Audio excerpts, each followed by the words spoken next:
Olá pessoal, vamos lá para mais um videozinho do Espaço Filosofia Simplificada, que é este espaço onde a gente faz aí vídeos, aborda temas com menos formalidades nas gravações. E hoje, nesse vídeo de hoje, o tema é Filosofia, mãe da psicologia. Você sabia que a filosofia é a mãe também da psicologia, assim como é considerada a mãe de todas as ciências, né? Ela é também a mãe da psicologia. Que bom que hoje a psicologia ela está desmistificada, onde se criou toda aquela questão que tinha antigamente, e antigamente que eu digo até bem poucos anos atrás, de que quem procurava psicólogo ou psiquiatra ou buscar tratar questões da mente era tido como louco, né? Ou como doente ou tudo mais, mas era de uma forma pejorativa tratado, né? E a gente acabava se bloqueando de ir buscar esse tratamento mental. Hoje em dia é o contrário, né? Hoje a gente pode dizer que nos últimos anos está muito mais popular, até mesmo diante de várias questões que a gente vem passando em nível mundial, e a gente pode falar em nível de Brasil também, cada estado com sua peculiaridade, mas a gente pode dizer que está de fato mais popular a psicologia. Que bom, né? E como é que a gente faz essa relação? A gente pode pegar aí lá no início da filosofia, na antiguidade, um dos primeiros filósofos a tratar isso foi Aristóteles, a tratar desse tema. Inclusive ele dizia que a alma, né, que ele inclusive na sua obra De Anima, que quer dizer alma, ele tratava ali todas as questões que estivessem relacionadas à psique. E aí dizia que a mente estava dentro dessa parte da alma. E ele não fazia distinção, ele dizia que tudo fazia parte de um todo, o corpo e a alma, portanto a mente estava ligada, estava relacionada, e ali fazia análise de um contexto, sempre lembrando que o Aristóteles era o filósofo, dentre tantas outras teorias filosóficas, o filósofo da eudaimonia. Eudaimonia quer dizer que é viver pelo um bem supremo que seria a felicidade, né? Onde ele diz que todo homem nasceu para ser feliz, inclusive ele tem a racionalidade, ele pensa que sabe, né? Ele sabe que pode ser feliz, seria o único ser que poderia ter essa consciência.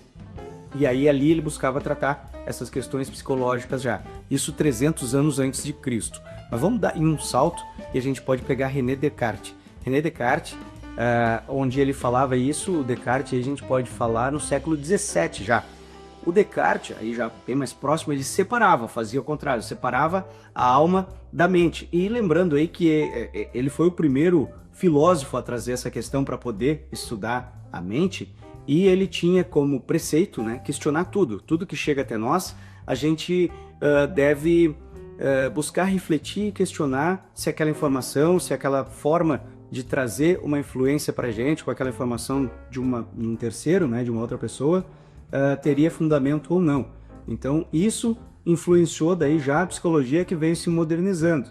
E aí então a gente destaca esse filósofo aí já vindo da Idade Média, passando aí para o Renascimento e Iluminismo. Então a gente está falando ali de século XVII mais ou menos. Agora um dos divisores de água foi a psicanálise. A psicanálise, resumindo, daí não entrando mais na questão técnica, mas aí já transformando um pouco mais a filosofia em ciência, vamos dizer assim, ainda que a psicanálise não seja considerado de fato uma prática científica, mas ela foi aí sendo fundada por Freud no final do século XIX, e lembrando aí que a psicanálise é aquele estilo de tratamento direto da mente, onde o psicanalista ele fica sentado, acompanhando, incentivando com que o paciente fale, né, sobre aquilo que seriam os seus problemas. E essa teoria dos pacientes que o Freud observava, ele buscava dentro das questões que tinham no contexto social, algo que pudesse auxiliar a pessoa a enfrentar esses conflitos, né, que ela vinha passando, para que pudesse ajudar a pessoa a melhorar na questão mental. Então a gente pode destacar aí na psicanálise especialmente o Freud, mas também o Carl Jung e o Jacques Lacan, né, que são todos eles pensadores, trabalharam junto com a medicina, mas também sendo pensadores eles estavam relacionados à filosofia.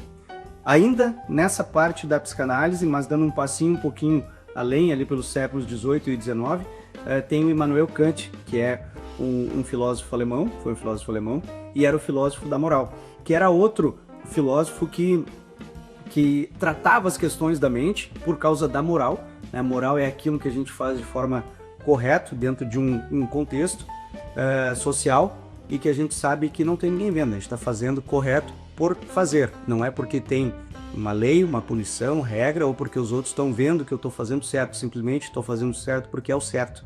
Então ele pegava essa parte da moral, que estaria relacionado também à questão da mente, né? E ele abordou teorias que ajudaram a se transformar na psicologia moderna. Mas aí a gente vai agora falar da parte oficial, né? A psicologia sendo oficializada no ano de 1870 em nível mundial, aí sim como ciência de fato na Alemanha. A gente pode citar aqui, por exemplo, o nome dele é Wilhelm Wundt. Ele foi filósofo e ele era médico em fisiologia. Ele juntou a parte da medicina, juntou a parte da filosofia e aí começou a fazer abordagens científicas em laboratório.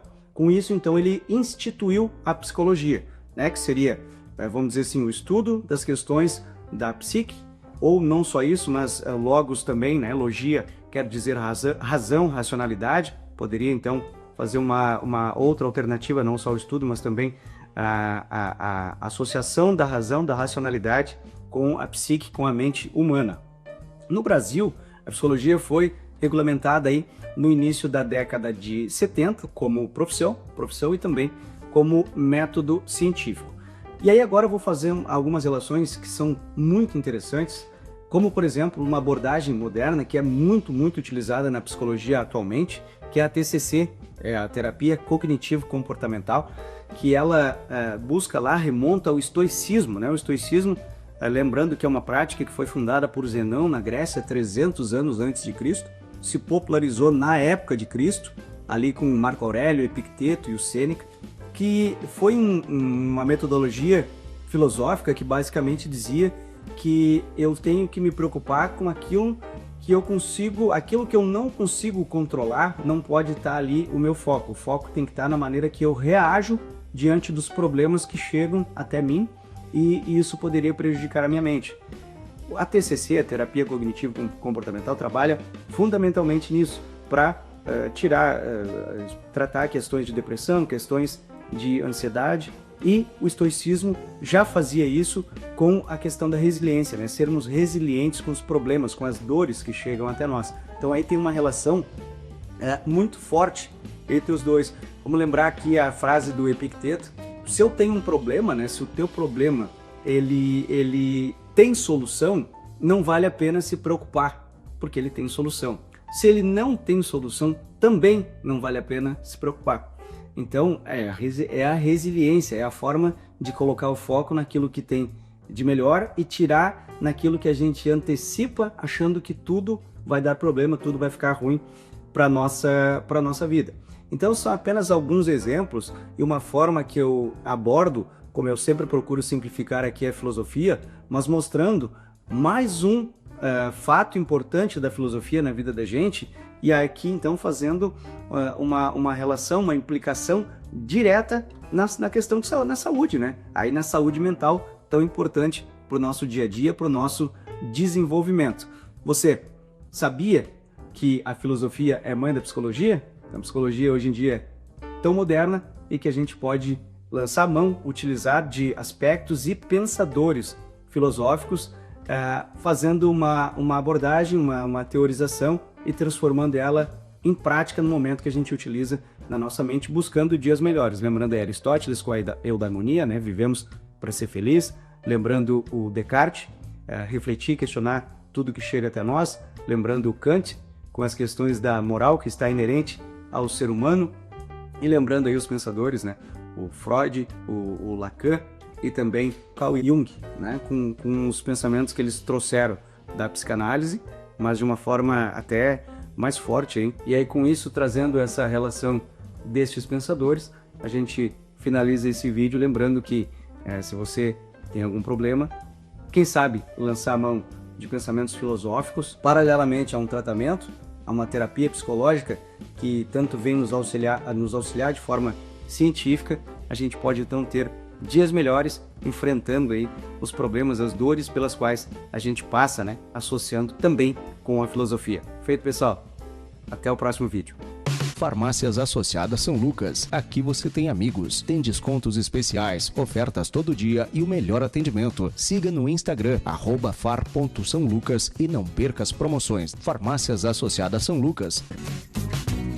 Netpal Telecom, líder em telecomunicações, planos de internet com até 1 GB, TV aberta e telefonia fixa, suporte técnico 24 horas e equipe técnica especializada. Cobertura nos municípios de Capivari do Sul, Palmares do Sul, Mostardas e Tavares. Não basta ser provedor, tem que ser o melhor. Entre em contato agora mesmo. Netpal Telecom.